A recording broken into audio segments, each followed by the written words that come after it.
momentos en la vida de Pedro. Nuestra vida es una serie de momentos, ¿cierto? Tenemos momentos bonitos, momentos difíciles, momentos de alegría, de gozo, muchos momentos.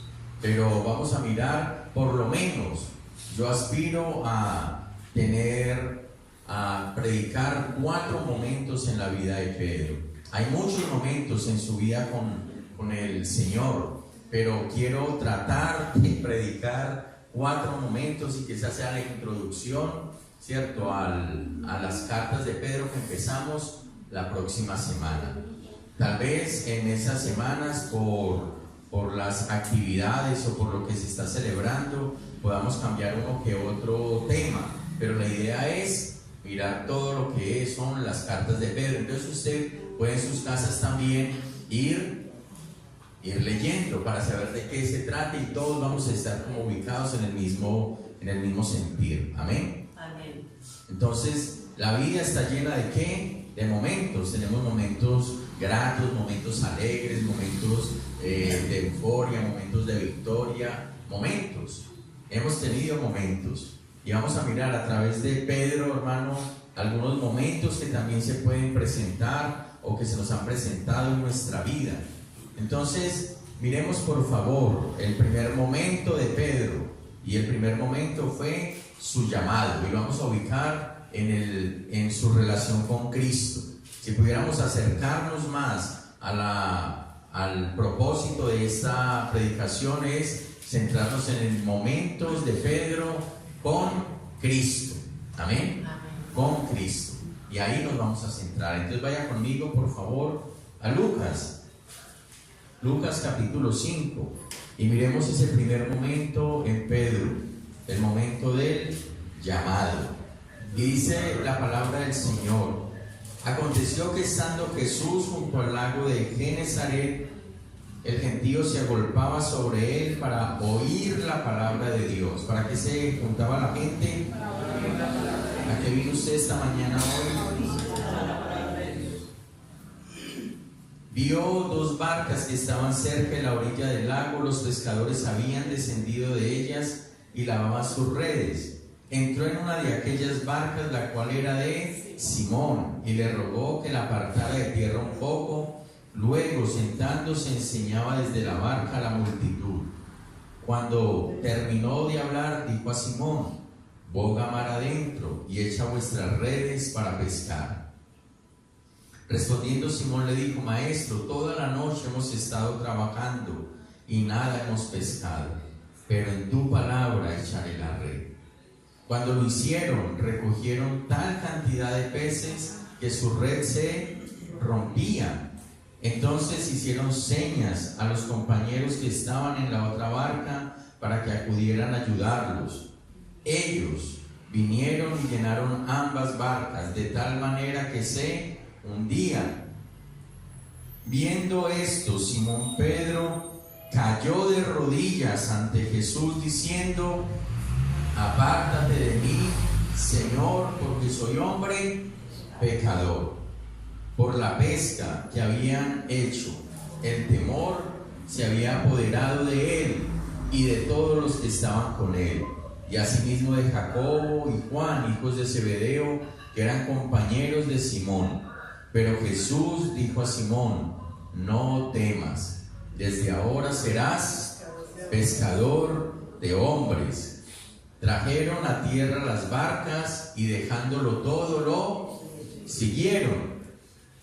Aquí está un momento en la vida de Pedro, cuando Pedro es llamado por el Señor para que sea su discípulo.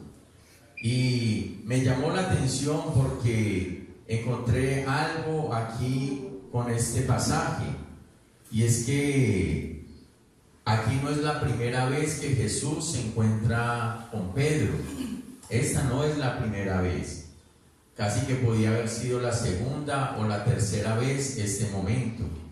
Cuando uno mira el Evangelio de Juan, se da cuenta que el primero en encontrar a Jesús fue Andrés, el hermano de Pedro. Y entonces él va y le dice a Pedro: hemos encontrado al Mesías, al Cristo. Y entonces Andrés lo lleva donde Jesús. Y allí Jesús le dice: tú eres Simón, ¿cierto? Y luego será llamado Pedro, creo que así es que le dice. Ese fue un primer momento, pero hay otros momentos que Pedro se pudo encontrar con el Señor. Y yo les voy a hacer esta pregunta: ¿el Señor sanó a la suegra de Pedro antes o después de haberlo llamado?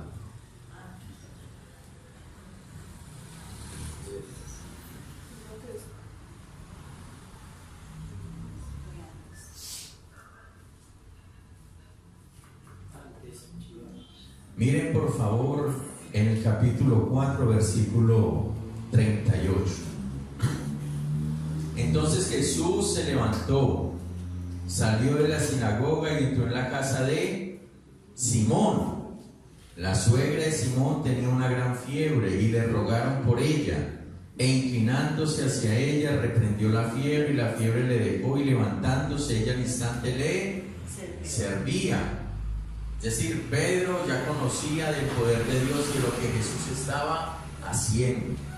Y si usted sigue la historia o la cronología del libro, entonces se da cuenta que luego viene la pesca milagrosa, realmente.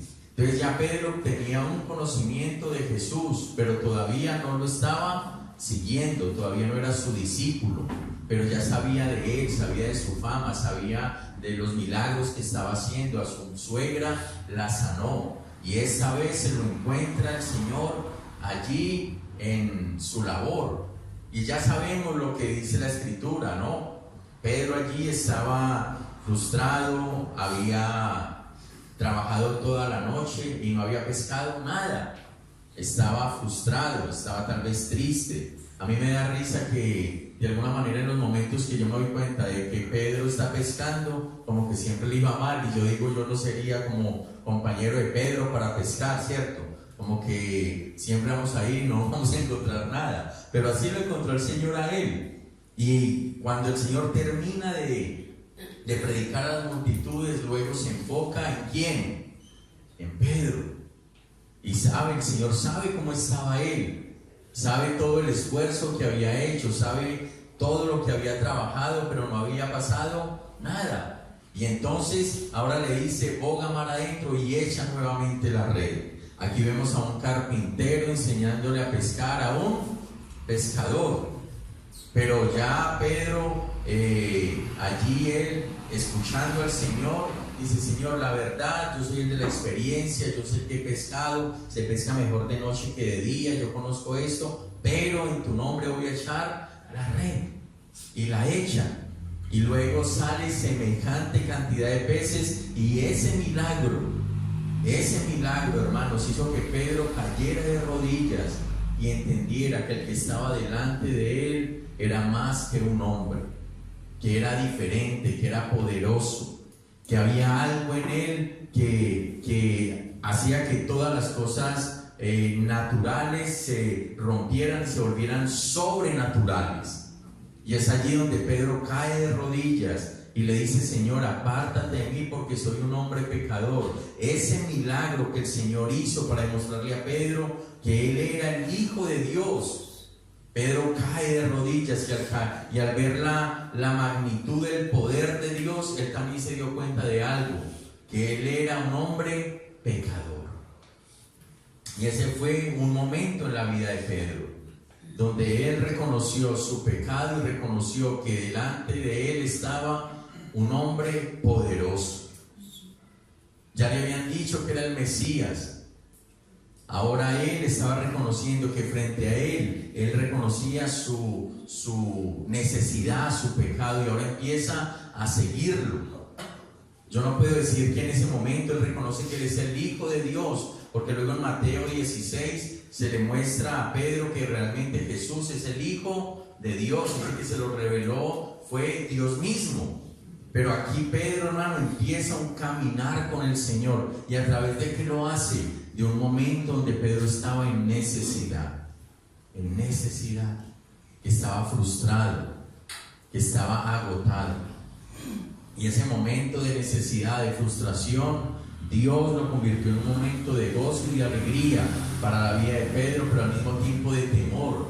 Dice, ¿cómo es posible? ¿Quién es este hombre que está delante de mí? Que yo con todos mis otros compañeros trabajamos toda la noche, conocemos este lago y no pescamos nada, y él, que no es su profesión, ahora dice que echemos la red y salen tantos peces en el momento que no deberían de haber salido.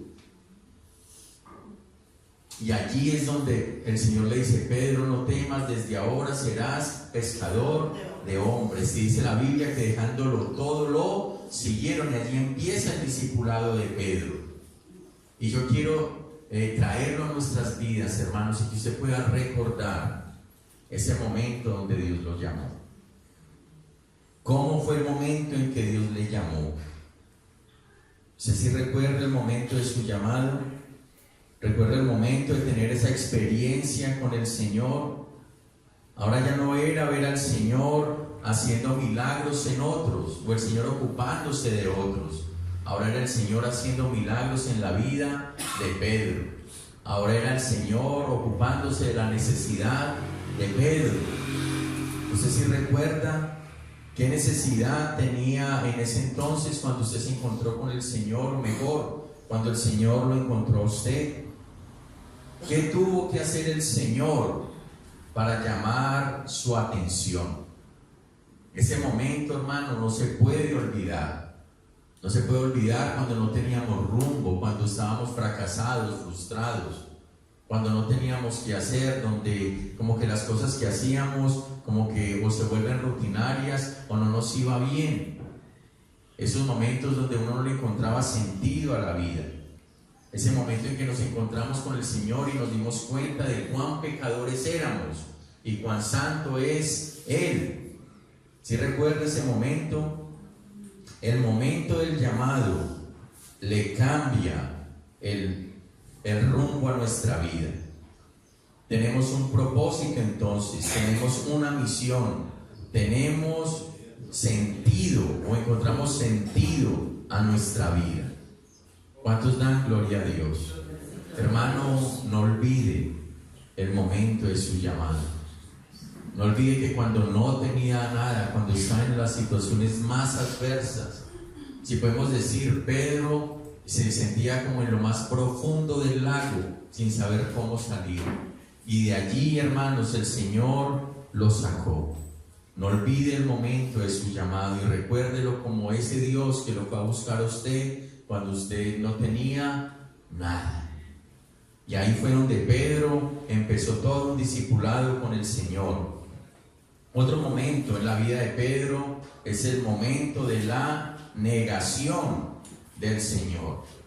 Ahora vimos el llamado de Pedro por el Señor, pero ahora vamos a ver el momento de la negación. Muchos pasajes hablan de momentos de Pedro, pero quiero mirar para que miremos un poco nuestra vida. Si quiere, vaya conmigo por favor a Lucas. Ubiquemos en Lucas capítulo 22 versículos 31 al 34. Dijo también el Señor: Simón, Simón, Satanás os ha pedido para zarandearos como a trigo, pero yo he rogado por ti para que tu fe no falte, y tú, una vez vuelto, confirma a tus hermanos. Él le dijo: Señor, estoy dispuesto a ir contigo no solo a la cárcel, sino también a la muerte. Y él le dijo: Pedro, te digo que el gallo no cantará hoy antes que tú niegues 3 veces que me conoces. Ya estaba Jesús terminando su ministerio. Ya había discipulado por 3 años a sus discípulos. Ahora él se había dirigido a Jerusalén para ser apresado, torturado y sacrificado. Y este mismo texto o esta misma porción la encontramos también en Mateo 26, 30 al 35. Pero dejémoslo ahí. Acá lo que le está diciendo el Señor a Pedro es: Pedro, va a llegar un momento donde tu fe va a ser puesta a prueba. Va a llegar un momento donde lo que tú me has dicho, que vas a seguirme hasta la muerte, lo vas a tener que demostrar. Y entonces Pedro, que se caracteriza por ser un poco impulsivo, por ser reactivo, por ser de emociones, le dice: Señor, no estoy dispuesto solamente a ir a la cárcel, sino hasta la muerte contigo. Y yo creo que muchas veces se nos hemos dicho al Señor a través de nuestra vida después del llamado, que no nos vamos a alejar, que no nos vamos a apartar de Él, que vamos a vivir para su gloria. Se lo hemos dicho y estábamos mintiendo. No, era nuestro momento de decirle al Señor todo cuanto lo amamos. De hecho, hay una canción que nosotros cantamos y que a mí me cuesta cantarla, cuando le decimos que te amo más que a mi vida, le decimos al Señor. Y creo que esas son palabras muy profundas, de decir: Señor, contigo voy hasta la muerte y doy mi vida por ti y sacrifico mi vida por ti. Y allí estaba Pedro diciéndole al Señor, creo que en el otro pasaje dice: Señor, cuando ellos te nieguen, yo nunca te negaré. Yo siempre voy a ser fiel contigo, derecho contigo. Y yo tendría que preguntarme, pensar o recordar cuántas veces nosotros le hemos dicho al Señor: Señor, voy a ser el mejor cristiano, el mejor hijo, la mejor hija, y voy a vivir para tu gloria. ¿Sí o no? Y no voy a deshonrarte frente al mundo, te voy a agradar a ti primero que a los hombres, y tú vas a ver que yo sí te sigo de corazón. ¿Cuántas veces lo hemos dicho? Pero aquí, hermanos, el Señor, que conoce nuestro corazón, que conoce no solamente nuestro pasado, sino también nuestro futuro, le dice: Pedro, de verdad te digo que me vas a negar. Y me vas a negar hoy. No va a pasar mucho tiempo en que me vas a negar. Y me vas a negar antes de que el gallo cante. Me vas a negar. El diablo te ha pedido para zarandearos. Y yo quiero mirar unas cosas que le hizo entender el Señor a Pedro a través de este pasaje. El Señor sabía que su discípulo, al que había llamado y había capacitado y le había dedicado tiempo y vida, lo iba a abandonar, lo iba a seguir de lejos, lo iba a negar. Y no solamente una vez, sino varias veces. También le dice que él, o que Satanás lo iba a probar, que Satanás iba a colocar a prueba el corazón de Pedro, que iba a poner dudas en él, que lo iba a tentar para alejarse del Señor. Pero lo otro que le dice el Señor a Pedro es: pero Pedro, estoy orando por ti para que tu fe no falte. ¿Se imaginan esa escena, hermanos? Me vas a negar, pero estoy orando por ti, que con todo y eso permanezcas en mis caminos. Si usted sabe que alguien lo va a negar o le va a traicionar o va a ser desleal con usted, ¿usted cómo lo trataría? Si usted tuviera la oportunidad de saber que alguien con el que usted ahora anda luego le va a traicionar o lo va a dejar de lado, ¿cómo sería su actitud o con su comportamiento con él o con esa persona? El Señor le dijo: Pedro, me duele que lo abandonen a uno, ¿no? Duele que nos traicionen, duele que cuando uno le da tanto a alguien no lo reciba tampoco. Y uno ve todas esas publicaciones de Facebook cuando alguien es traicionado, cómo le duele en el corazón y cómo coloca esas frases, ¿cierto?, tan profundas. Y aquí el Señor le está diciendo: Pedro, pero estoy orando por ti, para que en el momento que me niegues, para cuando te falten las fuerzas, para que cuando me des la espalda, con todo y eso te puedas levantar. Amén. Amén. ¿Qué más le dice el Señor a Pedro que Pedro no sabía? Jesús sabía que su discípulo iba a volver, que el Señor lo iba a restaurar. que Pedro no iba a quedar caído, amén, porque le dice: y tú, una vez vuelto, confirma a tus hermanos. Tú, una vez vuelto, ayuda a tus hermanos. ¿Cuántos dan gloria a Dios? Qué hermoso el Señor, ¿no? Que nos tiene tanta paciencia, que conoce nuestra debilidad, nuestra humanidad, que sabe que en algunos momentos podemos desfallecer y tal vez no lo vamos a honrar, ni hablarle, ni glorificarlo a Él, ¿cierto? Pero con todo y eso el Señor le dice: Pedro, yo estoy orando por ti para que tu fe no falte.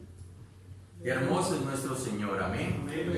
Qué hermoso es nuestro Señor, que Él no lo iba a dejar caído.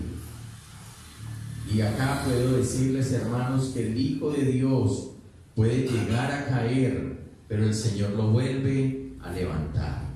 Amén.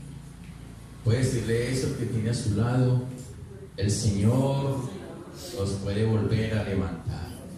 Amén. A restaurar.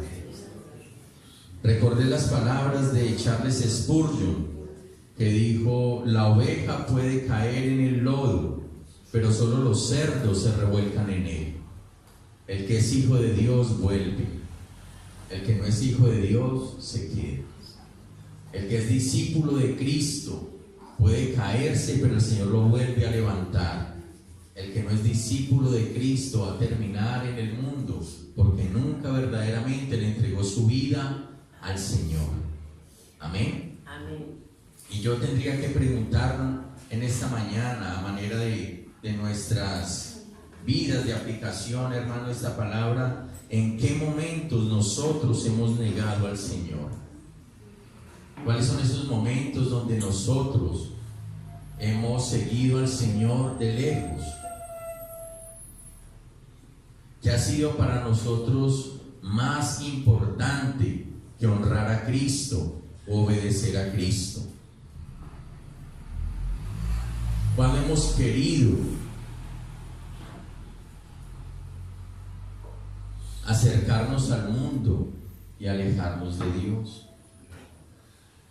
¿Cuáles son esos momentos donde uno como que se acerca al calor del mundo, a volver a tener esas relaciones con aquellas personas buscando la aprobación de otros, y eso hace que yo niegue a Cristo? A veces pasa con los jóvenes y con los adolescentes en el colegio, que a veces es mejor recochar, decir las mismas vulgaridades, hablar las mismas cosas que hablan las otras personas, que mantenernos en una posición cristiana. A veces en nuestros trabajos también, en el trabajo secular, como para mantener la camaradería o la amistad con los compañeros, entonces también entra una cantidad de diálogos, de temas que no edifican, y entonces así me alejo del Señor. Ese fue un momento para Pedro, hermano, muy triste. Este fue un momento para Pedro de mucha tragedia. Y lo otro que me dice a mí, ya mirando el otro texto de Mateo capítulo 22, 62, mírelo por favor, estamos en el mismo Lucas. Mire lo que pasa después de la negación de un discípulo. No, Lucas 22, 62. Dice: y Pedro, saliendo fuera, lloró amargamente. El discípulo del Señor, ese que lo ha seguido de lejos, ese que lo ha abandonado, ese que lo ha negado, aun cuando lo haya hecho, hermanos, lo próximo que viene es que le va a doler en el corazón haber negado a Cristo. ¿Está escuchando, amado hermano? Hay personas que lloran por las consecuencias del pecado. ¿Se ha notado? Personas que se meten en problemas y luego le vienen las consecuencias y lloran. Yo recuerdo alguna vez que a una persona la cogieron o le encontraron con drogas, y esa persona lloraba, pero ella no lloraba de arrepentimiento, ella lloraba era por las consecuencias. por lo que le iba a pasar, pero este está llorando porque le está doliendo haber ofendido, haber abandonado a aquel que lo ha amado. Entonces el que es discípulo de Cristo y que en algún momento de su vida tiene debilidad, en algún momento de su vida cae, en algún momento lo sigue de lejos, en algún momento se descuida, luego lo que viene para él, hermano, es un dolor profundo de estarse alejando de Dios, y puede decir: ¿cómo le puedo hacer yo tanto mal al que me ha hecho bien? ¿Cómo me puedo yo alejarme del que se ha acercado a mí? ¿Cómo puedo yo dejar de adorarlo y empezar a buscar otras cosas? ¿Cómo puedo dejar de hablar con él y ahora hablo tanto con otros, cosas que no edifican? ¿Cómo es posible que él quiera hablar conmigo para santificarme, para edificarme, para ayudarme, para restaurarme y santificarme, y yo siempre lo deje en la lista de espera y prefiera mejor cada día hablar a través del WhatsApp, del Facebook, del Twitter, de todas esa cantidad de redes que no edifican? El discípulo del Señor, este momento de Pedro, el momento de la negación, también fue un momento de amargura. Y la verdad es que todo discípulo, el verdadero discípulo que se acerca, que se aleja del Señor, va a empezar a encontrar un vacío y una desesperanza, y va a llegar un momento donde va a decir: ¿cómo es posible que yo le haga esto a quien me ha hecho tanto bien? Le duele haber pecado, pero le duele haber pecado contra su Señor y su Dios. Lo grave sería que uno estuviera pecando y no le doliera toda la ofensa que le está causando al Señor. Lo grave sería que yo me estuviera alejando y ya no fuera consciente de que el Señor puede estar triste por nuestra actitud. Y tendría que preguntar en esta mañana, hermanos: ¿usted está cerca o está lejos del Señor? ¿Cómo estamos siguiendo al Señor? Este es un momento de Pedro donde él fue probado y él prefirió su seguridad, prefirió su vida, prefirió su comodidad a sacrificarse por Cristo. Pedro tal vez pensó: si matan al Señor, ¿qué no nos podrán hacer a nosotros? Y entonces allí es donde él, hermano, empieza a mirar qué le conviene a él y no qué glorifica al Señor. Y pueden llegar en nuestras vidas que nosotros mismos, nuestra vida se vuelve una vida de conveniencia, en una vida de glorificar y honrar a aquel que lo ha dado todo por nosotros. Entonces ya cada cosa que vamos a hacer, ya no estamos pensando: esto glorifica al Señor, esto honra a Dios, esto trae bendición, esto exalta el nombre del Señor. O ya la gente no dice eso, ahora dice: esto me conviene, ¿cómo voy yo ahí? ¿Qué gano yo ahí? ¿Esto me hace feliz? ¿Esto no me trae problemas? ¿Esto no me trae angustias? Entonces ya ese discípulo, entre comillas, no es un discípulo que busca aún glorificar a Cristo a costa de lo que sea, sino que está mirando su propia conveniencia. Y por eso se puede ver algunos decir: ¿voy al culto o no voy al culto? ¿Qué otras cosas tengo que hacer? ¿Oro o no oro? ¿Me capacito o no me capacito? ¿Me hago entender? Porque a veces se está colocando en una balanza es si esto me conviene más o esto exalta al Señor. ¿Qué es más beneficioso para mí? Y déjeme decirle, hermano, que nosotros no vivimos para nosotros mismos, nosotros vivimos para aquel que murió por nosotros y nos salvó. Amén. Y que nos ha dado todas las bendiciones en Él. ¿Cuántos dicen amén? Amén. Muy bien, hermanos. Ese fue ese momento para Pedro. Un momento doloroso, un momento de angustia, un momento de ser confrontado, un momento de ser, confrontado entre lo que él decía y lo que realmente hizo. Nota, nosotros somos muy buenos para prometerle a Dios muchas cosas, pero en el momento de cumplirlas a veces no respondemos. A veces queremos orar, queremos venir a clamar, queremos capacitarnos, queremos venir a interceder. Sabemos que hay que hacerlo, sabemos que lo necesitamos, aún sabemos eso, pero en el momento de venir, entonces se presenta otra cosa y uno lo más probable es que diga, no, yo empiezo luego. El Señor entiende, ¿sí? Y entonces nos volvemos convenientes en la vida cristiana. Y empezamos ya no a vivir para la gloria de Dios, sino que vivimos para que Dios viva para nosotros. Y así no se lleva el discipulado. El discipulado es toda nuestra vida a los pies del Señor. ¿Cuál fue el otro momento? Si ya vimos un momento de llamado, ya vimos un momento de negación, el otro momento, hermano, es el momento de la restauración. Yo quiero que vaya conmigo, por favor, a Juan capítulo 21. Juan capítulo 21. Y aquí como que se repite la historia. Y dice la Biblia, después de esto, Jesús se manifestó otra vez a sus discípulos junto al mar de Tiberias. Y se manifestó de esta manera. Estaban juntos Simón Pedro, Tomás llamado el Dídimo o el gemelo, Natanael, el de Caná de Galilea, los hijos de Zebedeo, y otros dos de sus discípulos. Simón Pedro les dijo, voy a pescar. Ellos le dijeron, vamos nosotros también contigo. Salieron pues y entraron en una barca, pero aquella noche, ¿qué pasó?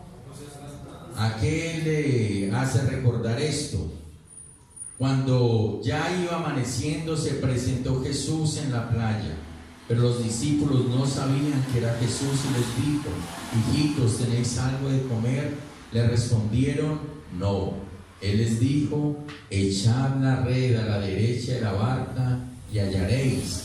Entonces la echaron y ya no podían sacar por la gran cantidad de peces. Entonces aquel discípulo a quien Jesús amaba dijo a Pedro, es el Señor.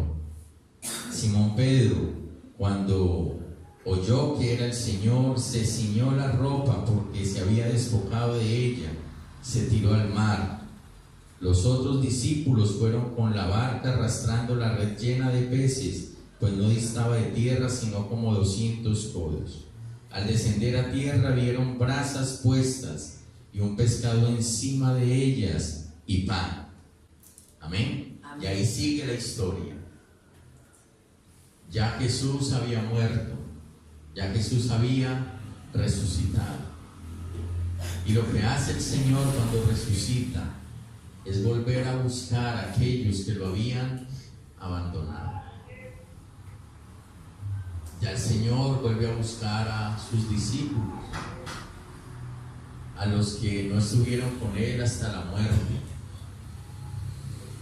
a los que les había dedicado tanta vida y que ellos habían preferido vivir ese tiempo negando a Cristo que morir con Él. Y aquí está el Señor otra vez buscándolos. Y me llama la atención, hermanos, que otra vez el contexto o el ambiente es en medio ¿de qué? Del mar y de la pesca. Otra vez. Y dice la Biblia que otra vez el Señor se apareció a sus discípulos. Qué bonito, hermano, es saber que aun cuando hemos negado al Señor, algunas veces Él no deja de llamarnos discípulos. Y ahora va a restaurarlos. Y ahora va otra vez a levantarlos. Qué hermoso es el Señor, ¿no? Allí otra vez no pescan nada, otra vez pasan toda la noche. Pero acá es que el Señor los espera con desayuno, ¿cierto? Los espera con desayuno. No solamente les hace otra vez el milagro de la pesca, sino que ellos vienen tal vez muy hambrientos, Y ahí el Señor les está preparando el desayuno a quienes lo habían abandonado. Y viene para cumplir su propósito. Y vuelve el Señor, hermanos, a levantarlos. Jesús no iba a permitir que sus discípulos quedaran caídos. Amén. Dígale eso al que tiene a su lado. Jesús no va a permitir que usted quede caído. Amén. El Señor le va a levantar. ¿Cuántos dicen amén? Amén. Yo no sé cuál es el momento suyo, hermano, pero créame que en cualquier momento, si estamos caídos, el Señor nos va a levantar, nos va a volver a buscar, nos va a traer. Él es el que toma la iniciativa para volvernos a traer en Él y para podernos usar. Y eso es lo que me llama la misericordia de Dios la atención. Él vuelve por ellos para seguir cumpliendo su propósito. Qué hermoso el Señor. Eso a mí me conmueve el corazón, de que el Señor vuelva por sus discípulos, que el Señor pase por alto la ofensa, la traición, la negación, que el Señor se acerque a los discípulos que viven para sus propios propósitos y no para los de Dios hasta ese momento, y vuelve y los levanta, y vuelve y los atrae así, vuelve y les hace milagros, y vuelve y les restaura la relación con Él. Y en el versículo 15 dice: después de comer, Jesús dijo a Simón Pedro: Simón, hijo de Jonás, ¿me amas más que estos? Le respondió: sí, Señor, tú sabes que te amo. Me parecía jocoso como cuando un padre, antes de darle una pela al hijo, primero le da la comida, lo atrae y luego... Pero acá el Señor lo trata con mucha misericordia. Le dicen 3 veces que si Pedro lo amaba, 3 veces que lo había negado antes, y ahora le dice el Señor: pastorea mis ovejas. Pedro, fallaste, Pedro, me negaste, pero sigo confiando en ti y sé que vas a hacer un buen trabajo. Yo creo que Pedro, hermano, cuando el Señor, uno le ha fallado, y en vez de Él sacarlo, de hacerlo a un lado, en vez del Señor decirnos: no me sirve porque usted me es desleal, es traicionero, no, usted vive para su gloria, no, el Señor vuelve y le dice: Pedro, te voy a confiar mis ovejas, voy a colocar mi iglesia bajo tu cuidado, bajo tu pastoreo. Tremendo, ¿no? El Señor hablándole a este hombre, restaurándolo, levantándole en el ministerio, levantándole en su relación con Él, porque ese es nuestro Dios, un Dios de nuevas oportunidades. ¿Cuántos dan gloria a Dios? Ese es nuestro Señor. Pero el último punto, y que tengo que correr otra vez, hermanos, es el momento de la misión. Acá el Señor se la está dando a Pedro, le dice: pastorea mis ovejas. Y cuando vemos Hechos capítulo 2, vemos a Pedro, hermano, predicando con valentía. Ya no tenía miedo, estaba lleno del Espíritu Santo. El Señor los había investido de poder y de autoridad, y ahora le está predicando la palabra y haciendo lo que el Señor dijo que hiciera, y ya no tenía temor. Y ahí está Pedro predicando la palabra, ganando almas para Cristo, sanando enfermos, levantando muertos, haciendo cosas sobrenaturales, Pedro, en el poder del Espíritu Santo. Porque cuando el Señor levanta una persona, es para que esa persona haga la misión de Dios y que el Señor sea glorificado. Pedro volvió a encontrar sentido de vida cuando el Señor lo volvió a llamar y lo volvió a usar.